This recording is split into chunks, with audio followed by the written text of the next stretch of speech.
Well, it looks like the snow didn't keep anyone away. Good afternoon. I'm glad to see everyone made it safely in. As you may have seen last night, the president met with D.C. Mayor Bowser and Metro General Manager Wheatfield about the preparations for the storm. The president continues to closely monitor the impact of the storm throughout the Northeast. The White House Office of Intergovernmental Affairs has been in touch with state and local officials in the path of the storm to provide them guidance and support. As the storm continues to track the East Coast, heavy to intense snow, sleet, and strong winds could result in significant travel impacts and possible coastal flooding. Again, the president encourages everyone to listen to their state and local leaders and public safety officers and follow their warnings and closure notices. They are working around the clock to ensure the safety of our citizens and their families. In light of the storm, the schedule for today changed a bit. Obviously, German Chancellor Merkel's visit was moved to Friday. We'll continue to provide you updates on the schedule as we grow closer to Friday. Today, the president had lunch with the Deputy Crown Prince and Minister of Defense of the Kingdom of Saudi Arabia. This afternoon, the president will swear in Seema Verma as the Administrator of Centers for Medicare and Medicaid Services. The president looks forward to having the spectacularly qualified and experienced Administrator Verma finally on board, especially as we continue to lay the groundwork for a historic reform of our healthcare system. Later this afternoon, the president and Secretary of Health and Human Services, Dr. Tom Price, will have a call with the CEO of Anthem Healthcare, Mr. Joseph Swedish. He will then have a phone call with Speaker Ryan and Majority Leader McCarthy to further discuss the Republican plan to repeal and replace Obamacare with the American Health Care Act and a series of much-needed regulatory reforms to accompany that. The president was glad to see the National Federation of Independent Businesses announce their support for the American Health Care Act. NFIB has previously identified health care along with small business taxes as their two biggest priorities, and the president's health care agenda will address many of their concerns for small businesses. Yesterday, of course, the Congressional Budget Office released their report on the American Health Care Act. I know that there have been significant concerns about the CBO report, and I want to give a little bit of context to the numbers that have been going around. In 2013, the CBO estimated that 24 million people would have coverage under Obamacare in 2016. They were way off. They were off by 13 million people, over 50%. In fact, only 10.4 million people are actually covered. Reports now suggest that that number has dwindled down to 9 million. CBO coverage estimates are consistently wrong and, more importantly, did not take into consideration the comprehensive nature of the three-pronged plan to repeal and replace Obamacare with the American Health Care Act. We're working to bring real relief and better choices to the American family. The two other prongs of our plan contain several additional reforms that will further drive down costs and increase coverage. When you get down to it, the Congressional Budget Office is there to measure the potential impact of programs on the federal budget. Its attempts to estimate coverage have been historically faulty. But in the portion of its analysis that focuses on what the office is really about, the CBO concedes that the American Health Care Act would actually reduce the deficit by over $330 billion and bring health insurance premiums down 10%, even before many of the significant reforms in prongs 2 and 3 have taken effect.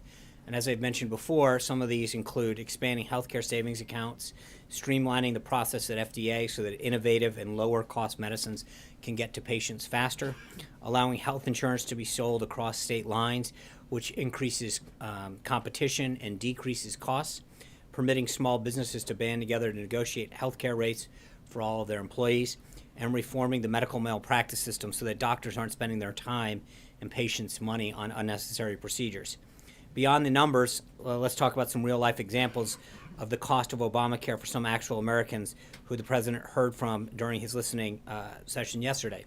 Kim Sertich, a small business owner in Arizona, had her health care costs skyrocket from $389.79 a month to $809.15. Carrie Cooey from Colorado, a mother of 6 whose youngest son is autistic, saw her family's yearly insurance go from $1,700 to $52,000 for a lower quality plan.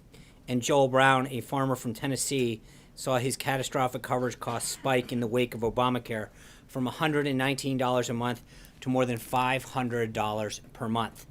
These are the stories that really matter to millions of Americans who are suffering under Obamacare. And these are the stories that are at the top of the president's mind as he works towards reforming our healthcare system. The president is committed to working together with Speaker Ryan, Majority Leader McCarthy, and Majority Leader McConnell to create a system that's affordable and accessible to all Americans. Let me walk through the rest of the schedule for the week. Tomorrow, the president's headed to Michigan to meet with auto executives and workers, and we'll discuss how his plans for rolling back federal red tape will lead to more American jobs and higher wages, specifically in the automobile sector. It's a great opportunity for the president to showcase moves he's already made towards his ambitious Buy America, Hire America agenda, like encouraging investment in workforce training and development so that Americans are ready for the jobs of the future, and removing the roadblocks that prevent American businesses from staying and expanding here in the United States. The president hopes to build on the great optimism that he has built within the business community in anticipation of the renewed opportunities the president's economic agenda has already created.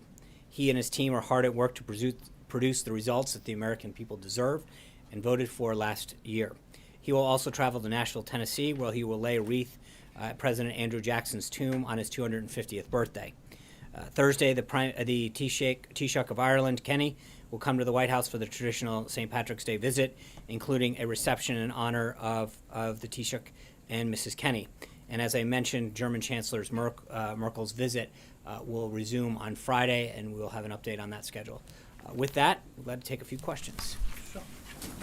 Sean, President Trump has said that under his plan there will be insurance for everybody. How do you square that with the CBO numbers, and is that a promise he can really keep? Well, I think there's two issues that are important to note on that, Catherine. Number one, more and more Americans have no choices, so they don't have insurance. I've mentioned this before. Having a card and having coverage that when you walk into a doctor's office has a deductible of $15,000, $20,000 a year isn't coverage. That's a card. That doesn't get you the care you need. It doesn't allow you to get the procedure or the referral that you need from a doctor that's telling you what you need to have happen. That's vastly different than what we hope to exist, which is giving people who don't have it. And let's kind of, I think it's important to add some context to this. If you think about the individual market that exists right now, the individual insurance market, you've got roughly 30 million people that exist right now. 9 million people now are on the exchange. That number's gone down. 6.5 million people have said they don't want any insurance and they're going to pay a penalty. And then just under 14 million people have said that they have applied for a hardship. So you've got almost 20 million people in America who have said that they don't want Obamacare and they'll either pay a penalty or have applied for a hardship. Those are people who don't have it to begin with. The exchanges sought out to cover these people, and we're finding out that you've got 9 million plus who are getting it right now. They have no coverage. And for more and more Americans, they're losing their coverage, their choices are gone. Tax credits and competition that will come in phases 2 and 3 and the prongs that we talked about will further drop prices down, will further increase competition. The CBO score didn't take into consideration in that. And again, if you look at their numbers, you've got roughly just over 9 million people on the exchanges. The CBO number says that 14 million people in the first year alone will lose coverage. It doesn't take a ton of analysis to recognize that doesn't make any sense logically. You can't only have 9+ million people on the exchange and say in the first year alone, when there's no touch to Medicaid or anything else, you're just removing the individual mandate that forced people to buy something that they didn't want in the first place, that is going to lead to 14 million people, that people are going to drop off Medicare, they're not going to take their employer. That doesn't add up. In fact, I would argue that if you look at the other part of the equation, the 20 million plus people who have either chosen to pay a penalty, you think about that, those 6.5 million people are saying either the plan is too costly, the plan doesn't provide coverage.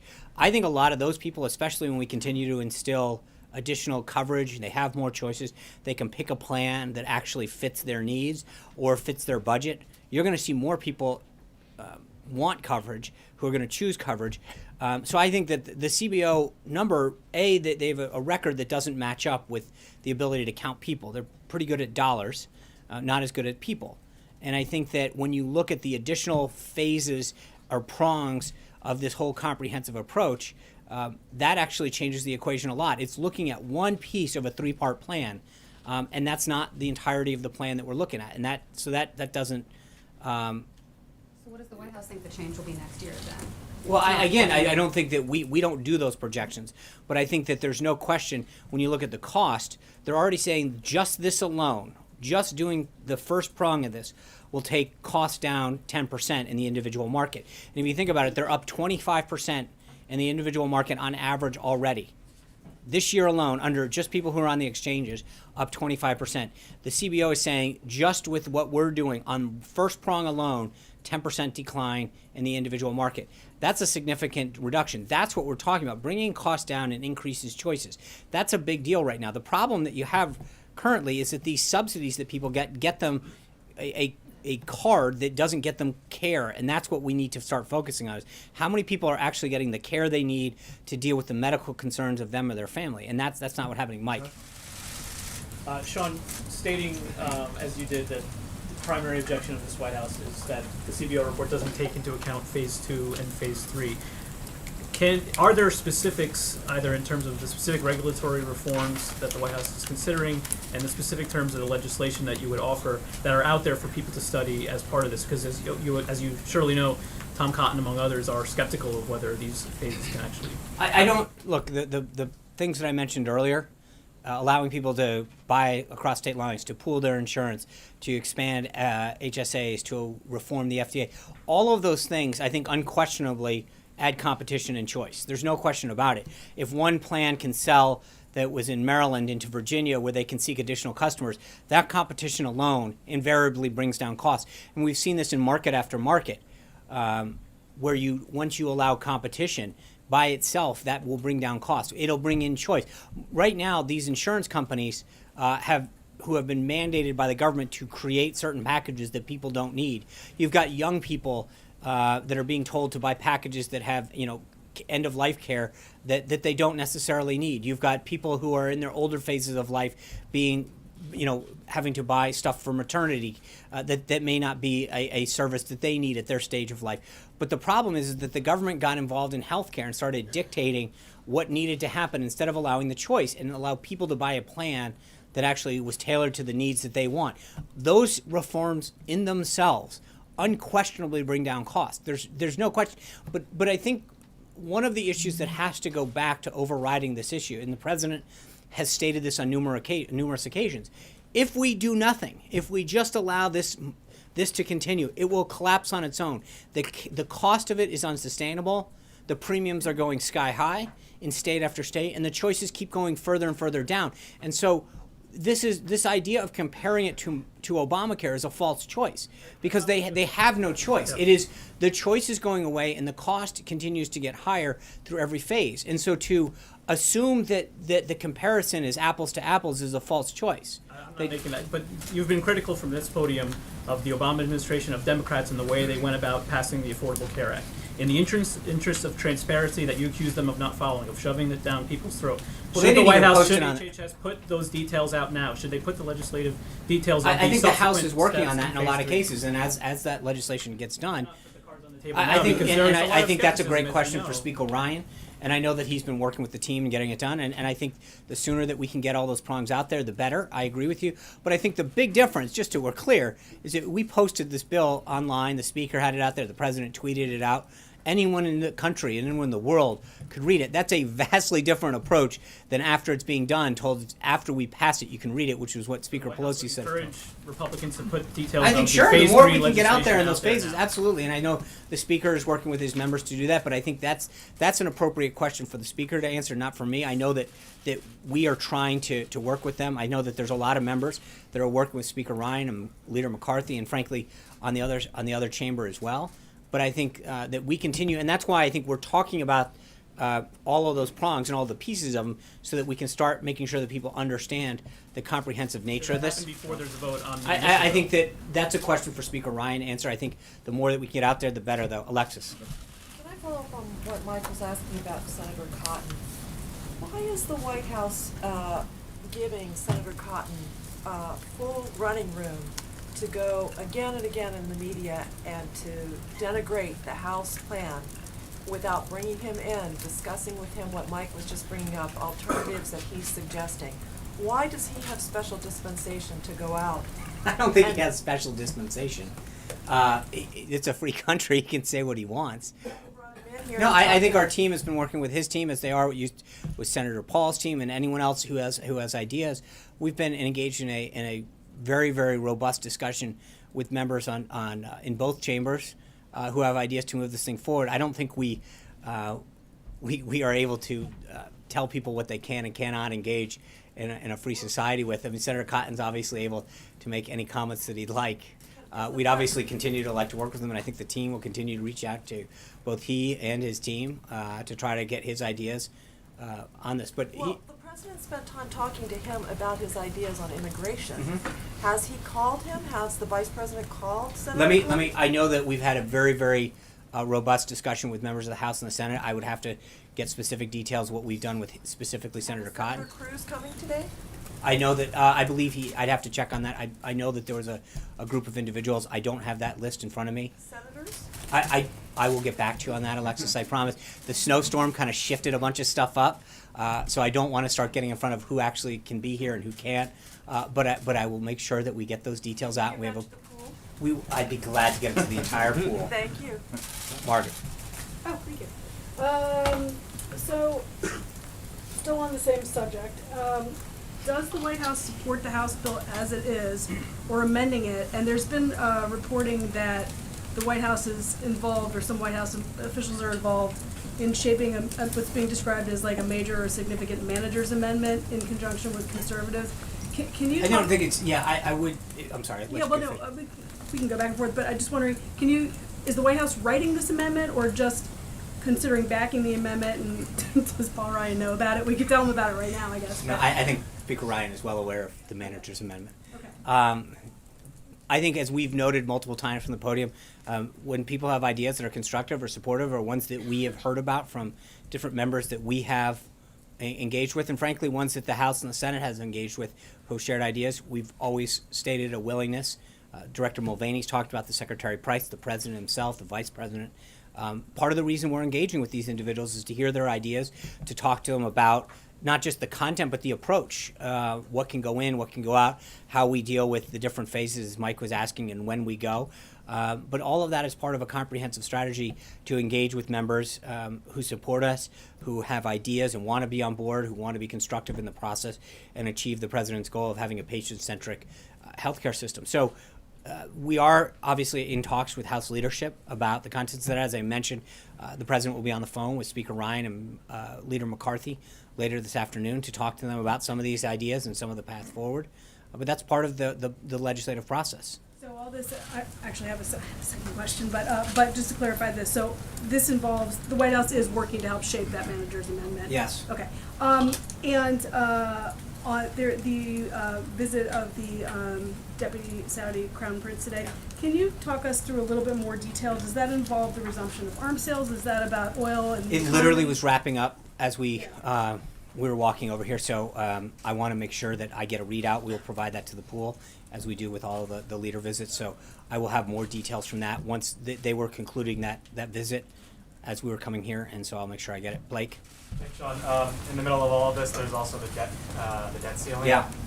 How urgent of a priority is this, and how concerned is the administration in tackling this, given the letter that Secretary Mnuchin sent out last week? If you don't mind. Yeah, so Secretary Mnuchin sent a letter noting that under the Budget Reconciliation Act, the Congress's debt authority had until March 15th. He notified them of that. We'll continue to work with Congress. As you know, we'll be releasing a budget later this week. That's part and parcel of our approach to fiscal responsibility, to making sure that we talk about the path forward, how we address both the ending of fiscal year 17, that goes until September 30th of this year, and then the budget, which would be fiscal year 18. But how we address our budget deficits, our debt, and our spending going forward is something that is a holistic conversation that the Secretary and Dr. Mulvaney and others, and the President, the Vice President, are engaging with Congress on. But so this isn't our job under the law was to notify them of the authority that they passed and when it expired, and I think the Secretary will work with Congress on a path forward as far as our debt situation. Secondly, let me get your reaction to Jonathan Gruber, one of the architects of Obamacare. He called essentially the plan that you put forward, if it's implemented, a quote scam. Your reaction to that would be what? I think I think that the plan that he helped create hasn't done so well for Americans seeking health insurance. Again, I don't have to go over the numbers, but just think about what he sought out to do. I mean, there was a pool of people that needed health care. They got about 9 million of them. You've got 14.4 plus or minus million of people who claimed a hardship exemption. So they have no insurance, that are not receiving Medicaid, that don't qualify for any other assistance, who can't afford Obamacare. And then you've got another 6 million plus that have chosen to pay the penalty. So I would argue that just on what he sought to achieve in the plan that he helped craft, didn't achieve too many great results. Of the people that did get it, their premiums have gone sky high, their choices have gone down, and single-handedly had a tremendous effect through the rest of the healthcare system. So people who weren't even affected by Obamacare initially have now paid higher premiums and get less choices. So even for the 175 million people who get employer-based health care, they felt the impact of what he sought out to do through higher prices, fewer choices. So respectfully, I think that he should just hang out more time at MIT and focus and allow good ideas to continue to come forward so that we can focus on achieving the president's goal of doing what he sought out in the first place. Zeke. Sean, the president several times recently has said that he would like his healthcare plan to have healthcare for everybody. Right. The CBO score yesterday seems to indicate that that's not the case. Will the White House commit that after these phases 2 and 3, if they are implemented, if they are ever offered publicly, that there will be healthcare for everybody? And if you can define that phrase, please. Yeah, I mean, I think everybody who look at what Obamacare did. Again, I just ran through the numbers. You've got 30 plus million people. Of a Obamacare mandated under penalty of law that you had to have health insurance. 9 million of the 30 plus or minus people got it. 4.5 said no, we'll pay the penalty, and then another 14 or so million people said that we'll claim a hardship. So that was a government mandated system, and they chose not to do it. I think that in many of these cases, that if people were given the choice and the option to get a plan that sought their needs, was tailored to what they wanted, that wasn't forced down their throat, that didn't give them services they didn't want, and brought down costs. I read you some of the stories of the individuals. I mean, we've seen tremendous growth from people who got a reasonably priced plan on the individual market, $119, $150 a month, which I think for people who aren't getting their services through Medicaid because of their financial situation, for many middle-class families, while that's still a struggle, it's an attainable goal in many cases. When you're talking about $350, $500 on the individual market, that's a huge chunk of somebody's individual take-home pay. And I think that getting a process that we have down that levels the playing field allows people who aren't getting it through an employer-based system to get a tax credit that at the same time lowers cost and creates more competition and choice, is actually going to give more people the option to have health care and to give more Americans that ability. I mean, right now they're choosing not to do it. Even granting you more people, that's still not everybody. So No, but everybody has a choice to get it, and that's what I think we want to do, is give everyone who wants to get health care the financial ability to get it is what the president is trying to achieve through this. And I think this is the system that will get them there. Right now, they're being forced to get it by a government-run system and in huge margins choosing not to. I think that's the system. And by the way, they're getting a system that's failing and that is collapsing on its own and is only going in the wrong direction with higher prices, higher premiums, higher deductibles, and lower choice. I mean, that's what you've got now. If you're an American citizen on the Obamacare exchange, you're paying more, you have a higher deductible, and your choice is going down. And so that is an unsustainable, unacceptable outcome for Americans who need care. Dave. Thanks, Sean. On immigration, a group that tracks the number of sanctuary cities in the U.S. came out with a report today saying there's now nearly 500 sanctuary cities across the country, and that number has grown by about 36 just this year. Does that concern the White House, and doesn't it suggest that your warnings about withholding federal funds is not getting through to people? I think the last poll I saw on this issue on sanctuary cities, was somewhere in the 80% that American people don't support sanctuary cities. They don't want their tax dollars used to finance people who are in this country illegally. I think if you're a mayor or a councilman or a state representative or a governor in a state you need to answer to the people that elected you, whether or not you're going to support this. From a federal perspective, I think the president's been very clear that we're not going to use federal taxpayer dollars to support cities that support services to people who are in this country illegally. But I think at the end of the day, this is a question for mayors and council members at the local level who have to answer the people that elected them with clearly a position that is not in keeping with what most Americans believe. Amen. Thanks, Sean. You mentioned the call with the CEO of Anthem Health. Can you tell me what this proposal the president's means for health insurance companies? Will their profits go up or down under the president's proposal? Well, I don't think that's been the focus of the president's proposal. It's not about them. It's about patients. It's about, but I think what it means for them is that they finally get to create more choice and more plans and allow people to choose a plan that fits them. Right now, they don't have that choice. And frankly, in more and more markets, companies like Anthem, United Health, Cigna are pulling out, Aetna, because they don't have the choice and because of the government mandate. I think what we want to do is allow competition and choice to exist so that they can offer more options for the American people. But will those companies make more money under the president's plan or less?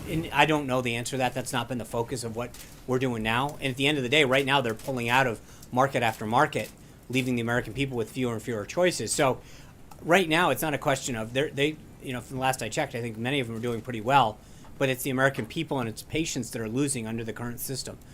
So I think that there's a way you can do a little bit with Hunter. Yes, we've seen the White House and Secretary Price push back on calling this health care bill Trump Care. Does anything need to change for the president to be comfortable putting his name on the bill? Well, I don't think the Obama administration didn't label it Obamacare. They call it the ACA. I mean, this is the American Health Care Act. The president's proud of it. The president's proud of the fact that we're working with Congress. But this is a bill it's not his. It's a joint effort that we've worked with the House and the Senate on. He's proud of it. He's proud of the impact that it's going to have on American patients. So I don't think this is about labels and names. This is about getting a job done. John. A couple things, John. You keep pointing out that the CBO did not take into consideration phases 2 or 3. Some people might say that the White House has been criticizing the CBO for not taking into account phases 2 or 3 in their scoring of the first phase of this. How were they supposed to take into account something that doesn't yet exist? Well, I think that's a question for the House to offer. There are constraints that are put on the CBO in terms of what they can consider. But I think that the point that we want to make is that, and it came up yesterday at the briefing, if members are going to base their vote off a score, they need to understand the totality and the comprehensive nature of the entire program. And so to base your score off of one piece of information is literally looking. Hold on, let me answer the question. I understand that, but what I'm saying is that the question that keeps being asked is to see all of the reports on this about how it's going to impact and not note. I mean, I don't recall too many packages that ran on the evening news last night or too many of the stories noting that it was one piece of a comprehensive package, noting that it was prong one of 3 prongs. So, respectfully, I think that when we've gone out here and tried to make sure that people understand the comprehensive nature of what's happening and why it has to happen, it wasn't by choice that we had to do this. There are certain ways that it had to be conducted because of how it was constructed in the first place in terms of how it gets repealed and replaced. The reconciliation piece of this, which is inside baseball Senate talk, may not make sense to a lot of people, but it's the way that we have to go, the process by which we have to achieve this because of the Senate rules, which is how it was constructed in the first place when Democrats enacted it in 2009. That being said, when we talk about this, again, you guys, when there's a report that comes out on the evening news or on cable news or in the paper, and it doesn't explain the comprehensive nature of this, and it just says, the CBO says this is the impact, full stop, it is incumbent upon us to make sure that people who are trying to understand what we're doing understand that there are 2 more pieces to come of this. And like anything else, it's like building a puzzle. If you only put a third of it on the table and said, hey, look, this puzzle is incomplete, we hid the other 2/3 pieces, is not explaining to people how the whole thing comes together. I think that is a very, very important piece of explaining how this whole thing is going to matter and impact the American people. The other thing I'm curious about, too, is can this thing, the president called it a big, beautiful negotiation. Yeah. People like Jim Jordan say it's a big, beautiful dud. Is there a way to hammer this thing into shape where you can I satisfy hope so. conservatives, or do you have to, as has been suggested by a number of people, rip it up and start all over again? Because Jim Jordan, even just this morning, was saying that the fundamental aspects of what was promised the American people by House members when they ran for election back in the fall, and by the president when he ran for election, is not in this bill. Right. Well, respectfully, I would suggest that it's gone through 2 House committees that consisted of over 50 Republican members when you look at both committees with unanimous support. So I get that we can't. Not a Freedom Caucus member on either one of those. Oh, okay. I don't know that that's actually true. Well, that's what they said. I understand that, but I'm going to use Major Garrett to fact check you. No, that's just what they're saying. They're saying they didn't get a chance to Or put forward Pinocchio's amendments John or Roberts. I did not say that. Now, but my point is, I think that we've got tremendous support. The president, as I've stated, wants to work with them. There will be a manager's amendment, and I hope that ultimately I'd love to have every member support this on both sides of the aisle. I think the president's principles and goals are going to benefit every American, and obviously the more support we get, the better. And as we continue to meet with members and talk to them and get their ideas, I think we're going to have a phenomenal outcome of this bill. There's a lot of ways that we continue to gather input and ideas, and the more that we can get that will achieve that goal, great. And so I hope that he continues to provide us with constructive ideas, and we look forward to getting as many men as possible. Major. Sean, let's continue that conversation because the manager's Now it's amendment. John's chance to fact check. The manager's amendment Yeah. is a tacit admission that the bill as written can't pass. You wouldn't No, put that's together a not entirely manager's true. amendment if you had the votes, correct? Well, no, I think it's a admission of what we stated at the beginning of this entire process, which is the president was going to engage with members to hear their ideas. He welcomed them. Director Mulvaney stated it multiple times, and Secretary Price, the vice president. We're not. This has never been a take it or leave it, and I've said it from this podium. The president's talked about it, as you mentioned just a second ago. This is an opportunity to hear from individuals and groups and insurance and Will the victims of manager's Obamacare amendment and doctors. to Hold win on. more hold on. Freedom Caucus support It's not a by question of just- dealing it's with not Medicaid about- or the tax credits or some other alterations. It's not about one caucus or one member. I think this is about bringing people together, and if we have great ideas that will achieve a better outcome for the American people, then we're going to listen to them and we're going to incorporate them.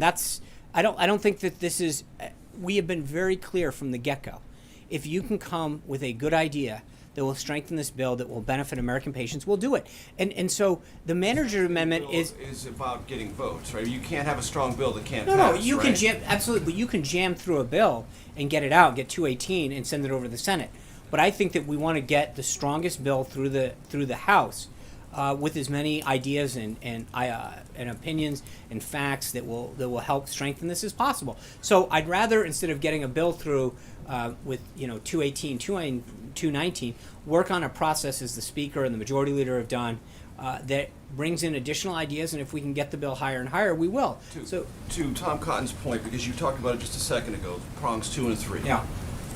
He went out of his way to describe that process 2 and 3, because at least the third part of that's going to require 60 votes, because Yeah. it's outside of reconciliation, by definition, as mythical, imaginary, and just spin. And he's telling House Republicans, don't buy into this third or second prong argument, because they, practical legislative matter, don't exist. Because Well, you need 60 votes to get them, and so if you walk the plank, his words, not mine, on this first initiative, you're not going to get second and third phase of this process, because it can't get through the Senate. So there's a couple things.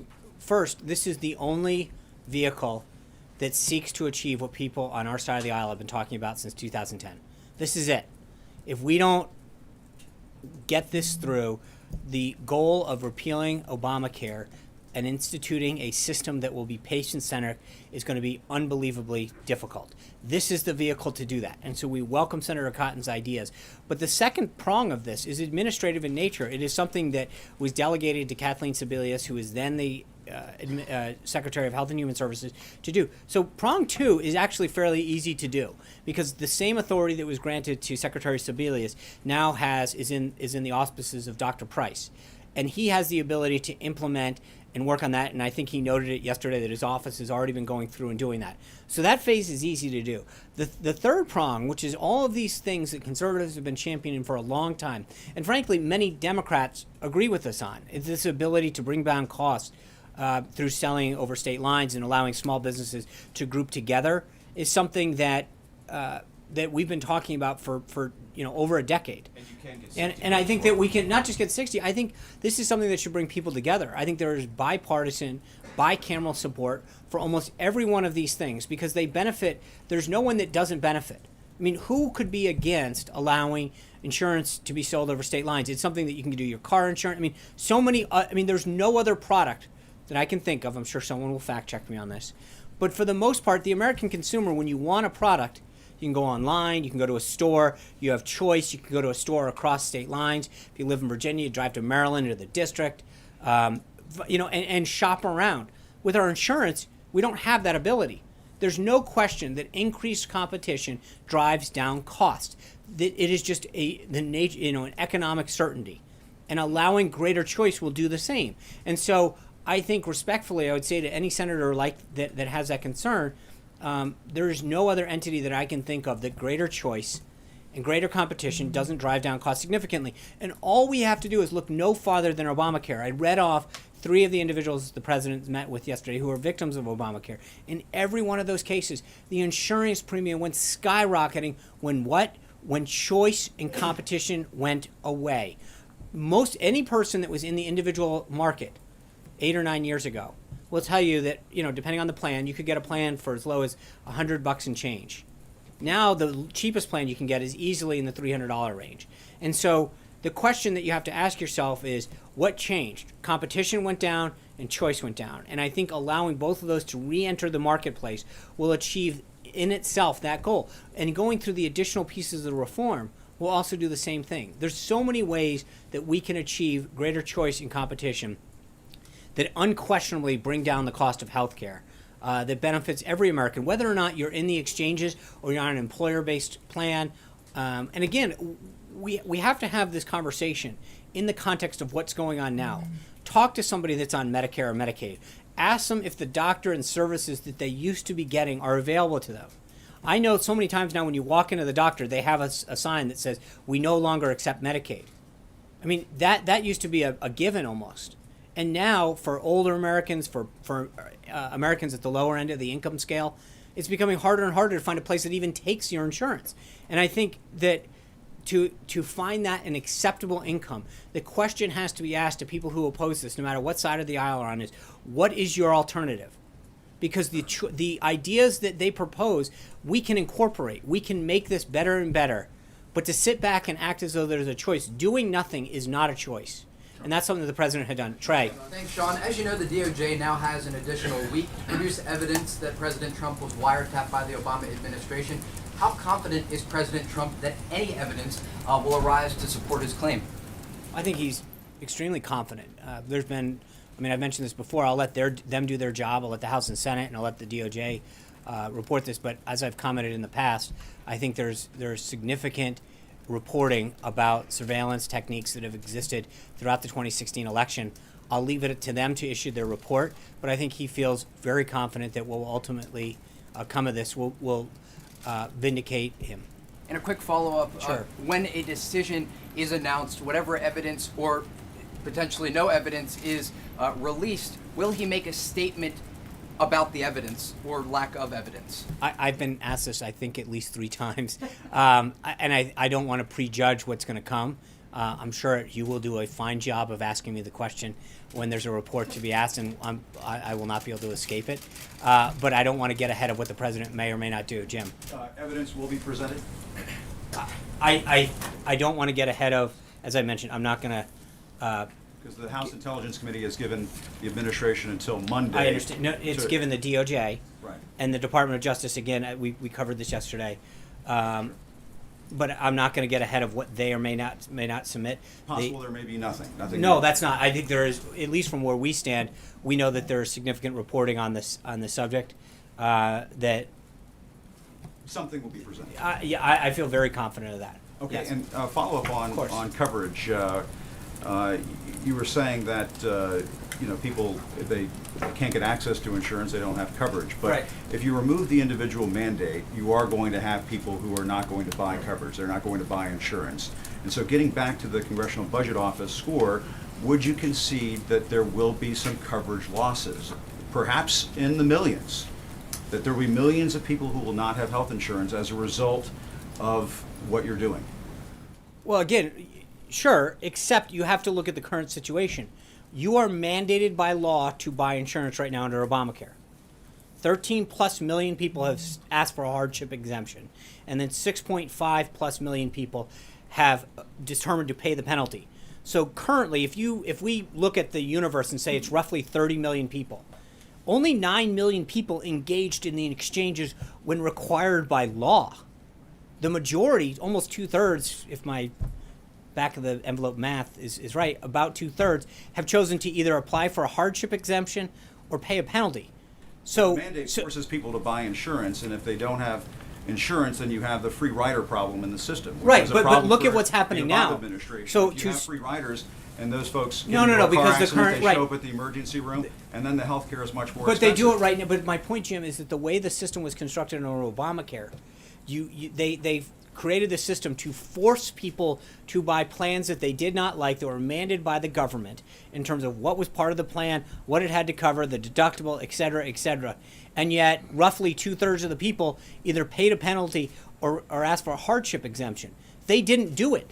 And so the idea is actually, if you could bring down cost and choices and allow people to find a plan that fit their budget, that was tailored to their needs, there's actually a higher likelihood that they will find something that they want at a price that they can afford, as to right now, which is I get a plan that I'm forced to buy that has a deductible that I can't afford, but I've got a cute little plastic card that I can wave around. It'll get you coverage. No, If- that's not true. If you show up at the emergency room, if you've been hit And- by a bus, sure. you're not going to be just paying out of pocket to the hospital. But until under you any die. scenario, you're going you to have used to- some you- sort of catastrophic coverage that Right. will make It's- sure you have insurance. Thank that you. is the point. Yeah. That's a great advertisement for welcome. thank you. But- That's exactly what the president's trying to do, because right now you've got of the attempt to get 30 million people covered, 14.5 million people applied for a hardship exam. They're exactly the people that you're talking about. Another 6.5 million people have paid the penalty and don't have it. So we have roughly 20 million people in this country who were supposed to be required to buy health care, that have chosen not to do it, who fall in exactly to the category that you're talking about. The question, But that's and, that no, number is massive by the year 2026. right, and so the point More that than I'm 20 hold million on, Americans. but if they actually had choices and had a plan option that was down at a budget they could afford, there is a higher likelihood that they would buy a plan that was A, tailored to them, and B, actually that they could afford. So to your question about catastrophic, right now that's in most cases not even an option. In a third of all the counties in the United States, they only have one choice. In 5 states, they have one choice. Can you imagine if they could actually buy I a understand plan? that talking point, but at It's least not a there is talking point. coverage in those states. No, You no, have it an means option it- of coverage. right, and in If mo- you- and in a if lot you of- pull this away, then you're going to have people in a lot of states who aren't going to have access to No, any no, that's coverage not- totally because false. they can't afford it with Hold these on. tax credits you're providing. No, I mean, there's an argument to the other No, there's side not. of it. No, actually, The subsidies I don't. are more You've got generous in many cases. 175 million Americans that get their insurance through their employer. And frankly, right now, they're the ones who keep paying higher and higher premiums because a system that was only supposed to help people get access and require them get a government mandated, government run healthcare has actually gone amok. And so right now, government-run healthcare, Medicare is government-run. right, and what's we're not happening? Senior exa- citizens and more screaming that they yes, they do. want you to get rid of their I Medicare. think you need to maybe get outside and talk to some of them, because more and more Medicaid recipients, in fact, more and more Medicare recipients, aren't actually able to get coverage. Again, it's one thing to have a card. It's another thing to walk into a doctor's office and them to tell you, we no longer accept Medicaid anymore. That's not care. But the president's okay with. No, he's there not. are going to be millions of people who aren't going to have coverage. The president's goal is to provide health care coverage to every American. And right now, they're not getting that. And by giving them more choices at a lower cost, more Americans can either buy health care for their family or themselves, or in a lot of cases for their business, without paying the penalty, which is what a lot of them are doing, or forcing people into exchanges that have fewer and fewer choices. The system now is not working. The costs are going up, the choices are going down, and deductibles are going up. That is not an option. And for every American, and I mentioned this earlier, that to make this look like a choice, there isn't really a choice. The system that we have now is failing. The choice is whether we give them an opportunity to have real care, and in a way that is tailored to them in their budget. Jeff. Sean, on a different subject, the Intelligence Committee yesterday, when responding to the Department of Justice's request for more time, basically issued a subpoena threat.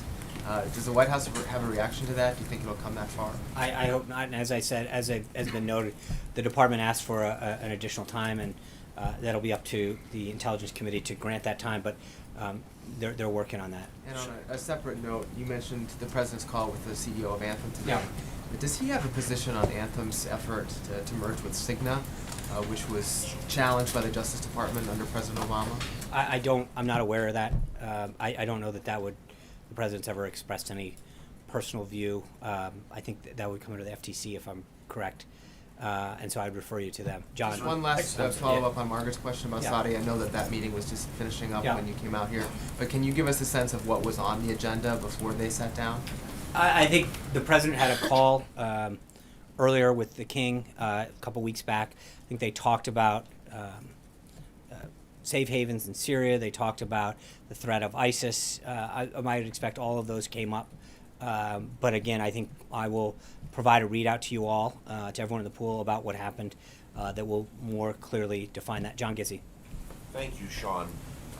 Coming up in the rest of the year are 4 special elections for the U.S. House of Representatives, all of which are sure to draw national attention as venues for debate on the American Health Care Act. Does the president plan to be involved on behalf of the Republican candidates and perhaps appear on their behalf in the districts, as this may well be a barometer of where people feel about the American Health Care Act? You're also going to have elections in Virginia and New Jersey, as far as I'm aware, and I think that as we get further into the schedule and get closer to elections, we'll obviously entertain requests from candidates at a variety of ballot level to gauge the president's support. So he's been very supportive of candidates in the last cycle. I don't see him not being continued supportive of people that want to fight hard for the agenda. We're not at that point yet, so I can probably give you more at some point as we go closer to the elections. But a lot of those cases, it's going to be dependent on whether or not there's a request from the candidate. Julie. Thanks, Sean. You said earlier that the White House doesn't have projections on how many people will lose coverage of its own. Is that a projection that hasn't been made yet, or are you saying that the White House is not going to come out with those? We don't. That's not something that OMB does. So, but if you're advocating for a plan that you say the president wants to cover everyone, how are you going to be able to assess whether you've been successful if you're not going to project that yourself and CBO's projections you're saying are invalid? Well, I think that if you look at what the goal is, which is to make health care available to every American, as I said, I mean, you have a choice right now that's either we support a failing system, that there is no choice and that the premiums are going up, or you provide them with a system that we're looking at, which does address the 30 million people. It gives them a tax credit. It gives them greater choice. And one of the issues that I have with a lot of the models that I see around is they're very static. They talk about this piece of this prong only. I think when you look at the subsidy and the cost of a current plan right now, without looking at prong 2 and 3 and how those will additionally drive down costs, that it's not a fair analysis of where the plan's going. But there's no question that right now there is, I detailed it to Jim. I mean, we have a system that mandates that people buy health insurance under penalty of law, and it's not working. And so the question is, what can we do instead, and what can we replace that with that gives people greater choice and lower costs? I think in most cases, of course, some people are always going to choose in a free society to not purchase something. I mean, we live in a country of 320 million people. At some point, you can't force a product or a good down people in a free society. But I think if you can give them a quality product that serves their needs that they have at the time at a price that they can afford, there's a greater likelihood under every economic model that suggests that will work. So I think it's frankly economics 101 and basic common sense that dictate that the more competition and the more choice that we institute in this system, the greater likelihood of more and more Americans getting health care is something that is easy. John. Thanks a lot, Sean. I want to ask you about the American Health Care Act, but I want to first see if you have an answer to a question that I asked you yesterday, and that was one that you did not know the full answer to, about whether there are repercussions for violations of that 5-year lobbying ban. I'm sorry, I do owe you an explanation on that. I will check with counsel and get back to you. So. Okay, and then on the American Health Care Act, you use language very similar to language that House Speaker Paul Ryan used about why Republicans should support this legislation. You talked about this binary choice. It's either this particular legislation or it's Obamacare. Right. You have Republicans in control of the House and the Senate. You have President Trump in the White House. Why do they have to vote on this particular bill? Why can't they negotiate for something that, for instance, the Freedom Caucus thinks may be a better piece of legislation? Well, to get back to a question that Major asked, I mean, at the end of the day, whatever it is has to at least get 218 votes. You obviously want the greatest number of votes as possible, but you need to get, 218, and in the case of the Senate under reconciliation, only 50 votes. But that's your floor. And I think that what you need to do is to get enough members coalescing around key principles to get you to that floor. Now, you can obviously go, as high as, 435 in terms of the ceiling. I'm not sure we'll hit that. But we have to, the floor is what's going to coalesce the greatest number of members around a bill that gets you out to 218. So we will continue to work with them, provide ideas and input, and regardless of what caucus or faction you're part of, if you have an idea that can enhance this bill and make it more patient-centric and achieve the goals, then we're all for it. That's a process, and I think Speaker Ryan has been talking about this since 2010. There have been a lot of ideas, a lot of debate, and a lot of issues put forward into how to craft this. So this has been something that's been in the work for 7+ years in terms of getting members, at least in the Republican conference, to coalesce around principles and ideas and solutions to make this a more patient-centric thing. Francesca. Two quick clarifications and then one other thing. It sounded like you were telling Mike to ask Paul Ryan about phases 2 and 3. Phase 2 would be regulatory measures that the President and Secretary Price would be in charge of. When can we expect to see a list of those from the White House? I will ask Secretary Price. I know that he mentioned yesterday when he came out to talk to folks after the score that his office is working on that. I'll be glad to see if we have a timeline on that and then follow up with you on that. And also it sounded like you were saying that the White House is confident that you'll get to 60 votes on those things in phase 3, those measures that conservatives have been asking for. Is the White House confident about the 60 votes? Yes. Okay, and then the final thing, it's also on health care as well. Yesterday, Secretary Price said that he wasn't saying to disregard the CBO report completely, but that sounds like what the administration is arguing, and what you're arguing as well from the podium. You said that the CBO coverage estimates are consistently wrong, and you've questioned their credibility from the podium. No. Just to be clear, CBO is a budget office. They look at impacts on the federal budget. That is why they were created, and that's what they do. And I think to look at them in terms of their budget numbers is one thing. That's their job. And I think on the aspect of budget impact, it talks about how while we currently see a 25% increase in premiums this year under Obamacare in the individual market, it markedly shows that under the current American Health Care Act, there'll be a 10% decline in premium. Where I think the CBO has gotten it wrong, and it's not a question of whether or not what we characterize it as, it's a fact. The CBO, when it tried to project people in coverage, was over 50% wrong the last time. And the point that I think we're trying to make is that when you look at their record and you say the last time they did this, they were off by more than 50%. They projected 24 million people who would be covered by Obamacare in the exchanges in 2016. In fact, that number was initially 10.4, and it's dropping. And so the question that you have to ask yourself is, if you're using that as a gauge to determine your vote, you need to question whether or not they do counting people like they do counting numbers. I think on the budget thing, that's what their wheelhouse is for. That's what they do. They count budget. They look at budgetary impact on things. When they have come to counting people, they've been wrong, and vastly so. And I think it's important for people to understand the context in which those numbers are given to you. And I think that's something that I just want to make sure. Jordan. Thanks. Sean, I asked you yesterday about the president's response to Steve King. Yeah. Do you have anything on that? I think the president believes that this is not a point of view that he shares. He believes he's the president for all Americans, and so I'll leave it at that. Jim. Reports surfaced Friday that the president will support primary challengers to conservative lawmakers who don't support the final version of the American Health Care Act.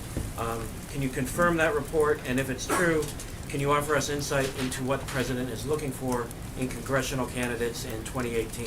I'm not gonna. I don't have anything for you on that, Veronica. Sean. Yeah. It's Ronica. Ronica. I'm sorry. No, I have I'm to sorry. fix it now to get it done. Okay, 2 questions. The first one, does the president believe that he was surveilled through microwaves and televisions? I'm not going to. I will just say the president has tweeted about this. He's pretty clear that he believes that there was surveillance that was conducted during the 2016 election. And we're going to wait for the conclusion of that. I think there's pretty sound evidence that that the microwave is not a sound way of surveilling someone, and I think that has been cleaned up. It was made in jest, so I think we can put that to rest. Okay, second question. Newt Gingrich said that the COB should be abolished. You're saying CBO. some pretty harsh words against aspects of the COB. Would the president agree with that? CBO. No, I got it wrong with you. So now we're even. But that's Speaker Gingrich. Obviously, that's I'll let him comment on the House. CBO was established, I think, in the Budget Act of 1974. It's up to members to decide on the House and the Senate whether or not they want to go through this. We've got OMB, they've got CBO. I'm not going to get in the business of telling the House who their scorekeeper should be in House. Cecilia. Sean, just quickly, I wanted to circle back on something. You started to answer it, but apologies if you did. I want to clarify. Can you stand here today and say that the president will keep his promise of insurance for everybody? I think the president's goal is to provide insurance, to make insurance available to everybody. Yes, that's what he intends to do. I think that is the goal of this, is to make sure that every American has the choice and affordability and a plan that they can afford, and that they have the choice to buy. And that's not what they have now. So Sean, thanks very much. I wonder if the White House has a view on reports that from Bloomberg that Jared Kushner's family stands to gain around $500 million from a real estate deal with Anbang Corporation, which is linked to the Chinese government, or has been linked to the Chinese government in the past. I'd leave that. I'd refer you back to the Kushner companies to talk about their entities. Jared went to extraordinary lengths. As you all know, we provide a lot of documentation on this to make sure that he, although he's not taking a salary here, that he complied as if he was an employee, and went through extraordinary lengths to make sure that he deconflicted himself and can work through the Office of Government Ethics. So that's. Is Jared currently working on preparations for Xi Jinping's visit to Mar-a-Lago? I'm sure he's involved in a lot of stuff. I don't know specifically who's involved in that visit, so I can. Yeah. Sean, you did just say that the president still stands by making sure that insurance can be afforded by everyone. What's your specific response to the CBO's estimate that for someone who's 64 years old, making $26,000, that right now under current law, they would shell out $1,700 in a premium, but under this change, the premium would go up from $1,700 to $14,600. What's the message to a 54-year-old who 10 years from now faces that prospect? I think that, again, I will go back to the fact that I don't think that analysis takes into consideration the choice that they have. Part of the problem right now, Steve, is that a 54-year-old doesn't need certain things. They don't need maternity care. They don't need certain medical services that are being provided to them by this government product that is being forced down them right now. So number one, you have a product that is being served up to older Americans, middle-aged Americans, or younger Americans that doesn't fit where they are in life and the services that they need. And so, number one, having more choice and the ability to tailor a plan towards the needs that an individual has depending on their stage of life, whether it's an individual or a family, number one. Number two, that they don't have any competition. So when you combine both of those things together, I think that number goes way down. And then the third is that they can have whatever subsidy they want now. But on the exchange, in many cases, again, they're getting a subsidy to a plan that has a very high deductible so that they have a card but not care. And that is, again, not an apples-to-apples way to examine the current plans. And that's where this all really comes down to. So is the message then is wait till phases 2 and 3 come in, and then I think have something better? I think it's not just wait. It's that you have to look at the totality of what we're doing to understand how this is going to impact the plan. But right now, if in the scenario that you're giving, a 54-year-old doesn't have choice, is buying a plan that they don't want or need for the most part, and has a subsidy that's probably not giving them the ability to go see the doctors that they need to because their deductible is off the chart. And that's one thing that's missing in a lot of these discussions, is that you can have a premium per month, but if your deductible is is skyrocketing, then again, you might be able to get an appointment, but you're not getting care. Sharon? Oh, Cheryl, thanks. Cheryl. Sorry. Not good on the side. Budget's coming out Thursday, and I'm just trying to find out how detailed is that going to be? Are you going to be giving agency levels, program levels? Are we going to see what programs are going to be eliminated? I think I'll let Director Mulvaney. He's going to have an entire presentation. I know they'll start background briefings tomorrow for you all. They'll walk through different aspects of the budget.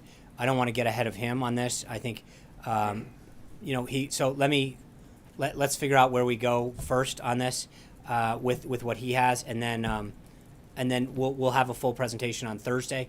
So, Gabby. Could you just say if the infrastructure plan is going to be part of that, or is that? No, gonna be that's later? separate. Okay. That is separate. Gabby. I have two questions. Yeah. The first one, the president, one of his signature campaign promises on immigration was to pursue H-1B visa reform, and on April 1st, the United States will begin accepting new H-1B visa applications. Can we expect to see any movement on that before then? That's a good question. I think, as we've talked about immigration in the past, I think there's an entire comprehensive process that's being looked at in terms of how we're preventing illegal immigration, and then what we're doing about legal immigration, whether it's H-1Bs or K-1 or other visas that exist within the system. There's an entire look that is being taken with respect to the visa program, and we will have more for you as we get through the system. Thank you guys very much. We're headed off to Detroit and Nashville tomorrow. If you're not on the trip, we look forward to. I hope everyone wears their green on Thursday and Friday. We got a double shot at this year because of the visit. So thank you. See you. Stay safe on the roads.